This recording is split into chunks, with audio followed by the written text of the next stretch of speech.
Hello guys! So ayan, ako ulit ang inyong Auntie Arlene. So sagutin lang natin yung tanong ng isang sisi natin na kung paano daw natapos na niya yung contract niya na 2 years, pwede daw bang hindi siya umuwi ng Pinas at mag-apply dito ulit?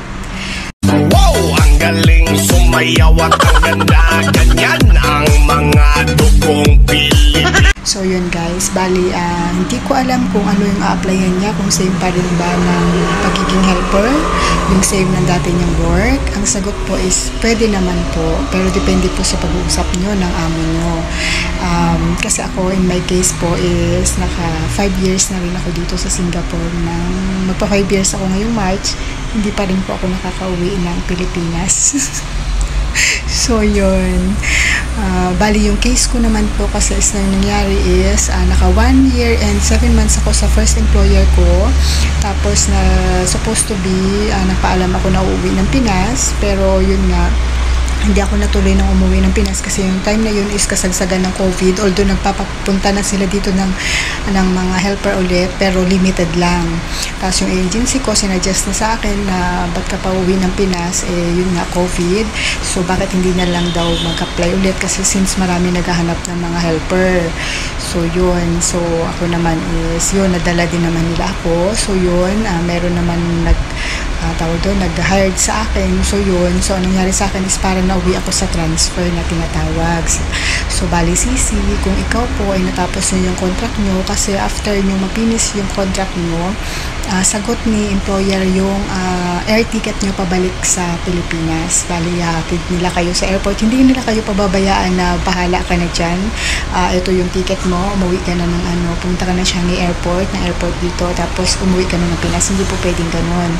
Kailangan, kung sobrang busy sila, kailangan mag-spend sila ng time na ihatid ka nila sa airport na talagang makakauwi ka ng ligtas sa Pinas. Or kung hindi naman po, katulad ng dati kong employer na busy sila, pinakiusap nila ako dun sa agency ko na which is hindi ko alam kung magkano binayaran nila, pero yung agency ko na yung nag-ano sa akin sa supposed to be na magpa-process sa akin na pag kung sakaling natuloy ako, sila yung maghahatid sa akin sa airport. Yun.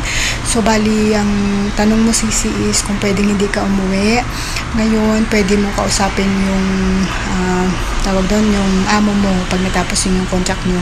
Kasi guys, once na yung contract nyo ay matapos na, matik yun within that week. For example, ang working permit nyo ay valid ng 2 years yan. For example, hanggang 30 lang.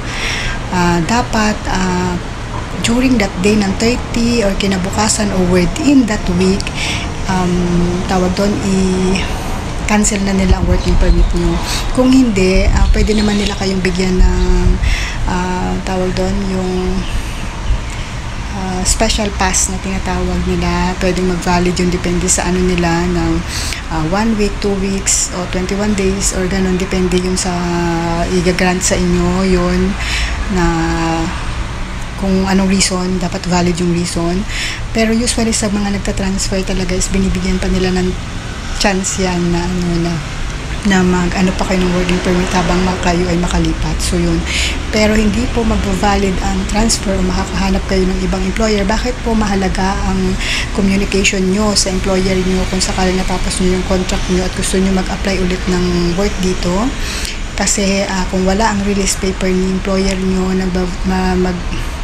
na ibig sabihin na pinapahintulutan kayo na mag-apply ulit o manatili dito sa Singapore, lumipat ng amo, tawag din, pag wala yun, hindi kayo makakapag-apply kahit saan, kahit anong agency, wala pong tatanggap sa inyo yan, kasi ang merong karapatan po sa inyo is yung employer nyo na dapat na pauwiin kayo ng Pinas. Pero since gusto nyo mag-transfer, hindi lang kayo ng tawag doon, ng release paper sa dati yung amo, tapos pwede kayo mag-apply sa ibang amo. So yun sisi.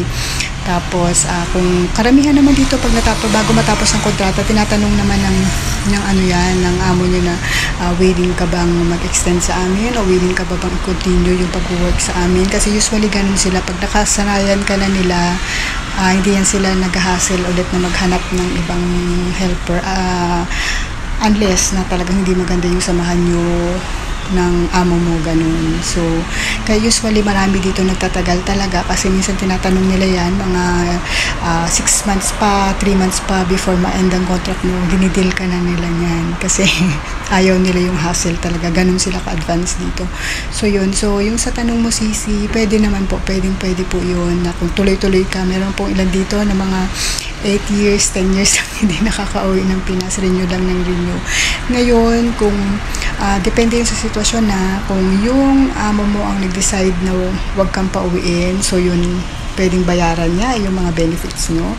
Pero kung ikaw yung nag-decide na lilipat ka na ibang amo, wala ka na ibang makukuha ang benefits. Siyempre, ikaw yung kumawala sa kanila, ikaw yung nag-decide na maghanap ng ibang amo, yung ganun guys. Pero, Sisi, kung ang ibig kong sabihin, maghahanap ka ng ibang work na hindi related sa kung ano yung nasa working permit mo, eh yun is medyo ibang usapan yun kasi bawat po kasi foreign workers na nagtatrabaho dito is merong SPAS, working permit, or meron silang mga pass na student pass, yung mga ganon na kung ano related sa'yo. Ngayon, kung plano mong, kaya medyo mahirap mag-apply ng ibang work dito is because kung ano yung nasa working permit mo na ano, unless na meron talagang company or agency na mag-hire sa'yo, na kukuha agad sa'yo. Pero dito mahirap para sa isang domestic helper na mag-jump ng panibagong work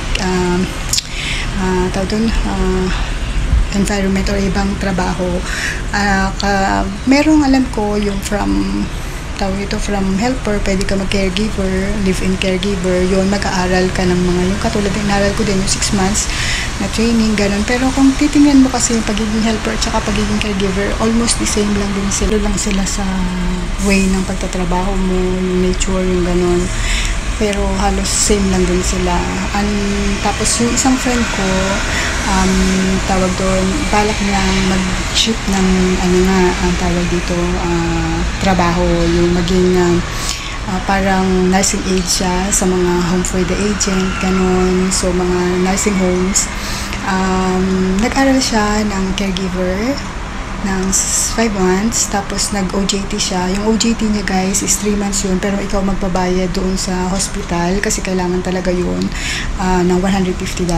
Then after na finish niya na, meron siyang agency dito na pwedeng applyan na magda-down siya ng $2,500 na, pero pag na-hired siya, yung half ng nabinayaran niya is ibabalik yun sa kanya ng agency, pero kailangan mo nang ma-hired muna siya. So medyo malaking halaga yun guys, pero kung gusto mo talaga mag-shift ng ibang work dito, yun, igagrab mo yun. Pero yun, nagpaalam siya sa amo niya and grinant naman ng amo niya, so in-extend yung working permit niya na up to 3 months para makapaghanap siya, and which is 8 years na rin kasi yung friend ko sa kanila, sa isang amo lang. So naging honest naman siya, sinabi niya yung plano niya and naintindihan din. Tapos biglang parang 1 month na lang yung natitira sa kanyang time, kinausap siya ng amo niya. So bali yung kasi supposed to be na tinanong kasi kung magkano yung magiging sweldo mo, tapos kinumpute nung dati nilang amo, inoferan siya ng mas malaking sahod ngayon. Tapos kung inano siya kung gusto niya pa mag-aral ng kahit anong course na gusto nung kaibigan ko, pag-aaralin siya ng libre. Tapos tinaasan yung sweldo niya, yung mga benefits niya, tapos kinumpare ikaw kung magiging nursing aid ka, sabi sa kanya, siyempre sa labas ka na mag-work, yung pagkain mo, yung bahay mo, yung upahan mo, kasi mataas ang cost of living dito, mga magkano yung magagastos mo sa renta sa bahay pa lang. Tapos yun, kinumpara nila. So kung pinapapili siya ngayon, pero hindi pa nag-decide yung friend ko, kasi nga yung sa friend ko is yung freedom din, yung pag nakapag-work ka sa labas, kasi may oras ka lang na nakatrabaho sa labas, at saka afternoon may kalayaan ka na. Unlike dito sa atin nga guys, is nasa loob lang ng bahay. So yun, pwede din naman mag-jump, pero suntok sa buwan. Hindi ba sa suntok sa buwan, magastos na, tsaka dapat may oras ka talaga na tawag doon, may tamang oras ka pa talaga na makapag-apply, at saka dapat mag-honest kayo sa mga amo nyo para maintindihan nila yung situation mo. Kasi once na kasi na inano nila yung permit mo, kinancel na nila, wala na tayong magagawa dyan guys. Uwi talaga tayo ng Pinas. So yun lang, bye bye.